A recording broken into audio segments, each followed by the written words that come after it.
By the time the war in Europe finally came to an end, Berlin was no longer a functioning capital in any meaningful sense. It was a city that had ceased to operate as a modern urban center, stripped of its infrastructure, its economy, and much of its population's ability to live anything resembling a normal life. Years of sustained aerial bombardment, combined with artillery fire and close-quarters combat during the final Soviet assault, had reduced vast portions of Berlin to a state of near-total ruin. What remained was not simply a damaged city, but a system that had collapsed entirely. From the air, the extent of destruction was almost impossible to fully grasp. Entire districts had been erased from a map, not in isolated patches, but in wide, continuous zones of devastation. Streets that once carried trams, cars, and pedestrians through a dense and organized metropolis were buried beneath layers of rubble several meters deep. Roofs were gone, load-bearing walls collapsed, stairwells exposed, and interiors laid open to rain, snow, and fire. In many areas, it was no longer possible to tell where one building ended and another had once begun. What had previously been clearly defined neighborhoods dissolved into vast, chaotic landscapes of broken brick, twisted steel, and shattered concrete. By the spring of 1945, more than half of Berlin's buildings had been damaged or destroyed, and in the central districts the destruction was far more severe. Government ministries, administrative buildings, factories, rail yards, power stations, bridges, and housing blocks had been struck repeatedly over the course of the war. The cumulative effect of thousands of bombing raids meant that even structures still standing were often structurally unsafe, internally burned out, or unusable. Berlin was no longer recognizable as the capital it had once been, either physically or symbolically. The final battle for the city in April and May of 1945 completed what years of bombing had already set in motion. Heavy Soviet artillery pounded residential areas, while tanks and infantry fought block by block, street by street. Fires swept through entire neighborhoods, consuming buildings that had survived earlier air raids. When fighting finally stopped, enormous sections of the city were not merely damaged, but completely uninhabitable, reduced to skeletal remains or flattened entirely. For the civilian population that survived, the end of combat did not bring immediate relief. Survival itself became the primary concern. Millions of people were left without proper shelter, often forced to crowd into basements, cellars, and partially collapsed buildings that offered little protection from elements. Others lived directly among the ruins, constructing makeshift shelters from salvaged wood, metal sheets, and debris. Basic services had collapsed almost entirely. Electricity, where it existed at all, was unreliable and sporadic. Clean drinking water was scarce, as pumping stations and pipelines had been destroyed. Sewage systems were damaged or non-functional, creating serious health risks in an already weakened population. Food shortages defined everyday life. Supply networks had disintegrated, transportation infrastructure was in ruins, and agricultural production in the surrounding regions had been disrupted by years of war and displacement. Although rationing systems existed, the rations themselves were often insufficient to sustain basic health. Many Berliners relied on barter, trading personal possessions, clothing, or furniture on black markets or traveling into the countryside to exchange valuables for food. Hunger was not an exception. It was a constant presence, shaping every decision and every day. The human cost of Berlin's destruction was immense. Tens of thousands of civilians were killed during bombing raids and the final ground battle, while countless others were wounded, displaced, or permanently traumatized.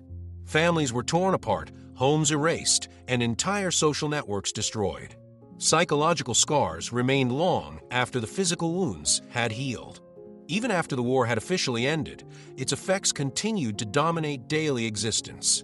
Women made up a significant portion of the surviving population. Large numbers of men had been killed, captured, or remained prisoners of war long after 1945.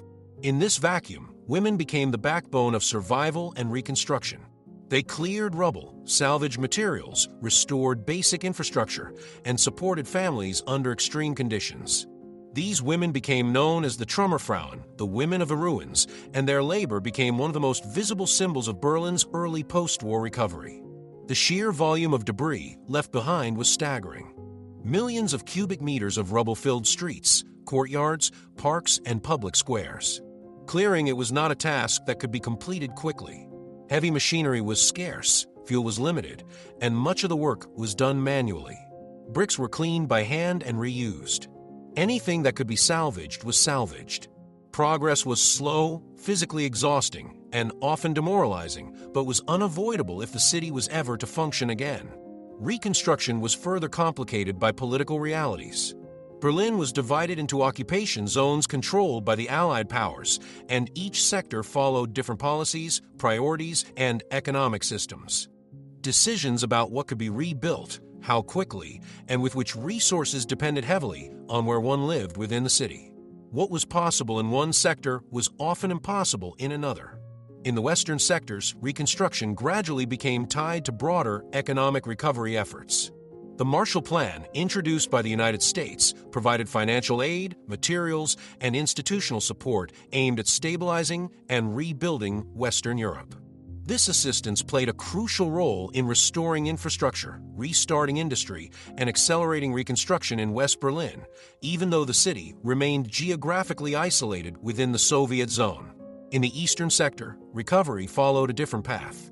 Under Soviet influence, resources were more limited, and reparations demanded by the Soviet Union placed additional strain on rebuilding efforts. Industrial equipment was dismantled and transported eastward, reducing local productive capacity. Housing shortages persisted for longer periods, and reconstruction followed centralized socialist planning priorities rather than market-driven development. The financial cost of Berlin's destruction was enormous. Estimates varied, but rebuilding the city required billions of marks spread across several decades.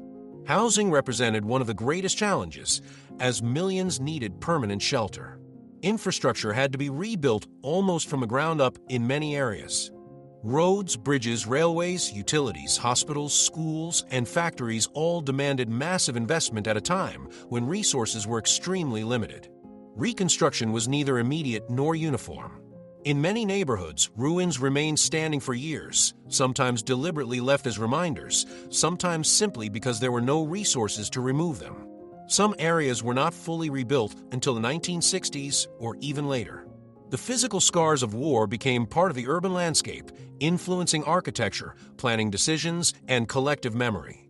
Authorities were forced to decide whether to restore historic buildings or replace them entirely with modern structures. Population displacement remained a long-term issue. Refugees expelled from former German territories arrived in large numbers, placing additional strain on an already severe housing crisis. Overcrowding became common, with multiple families sharing single apartments or living in temporary shelters for years after the war.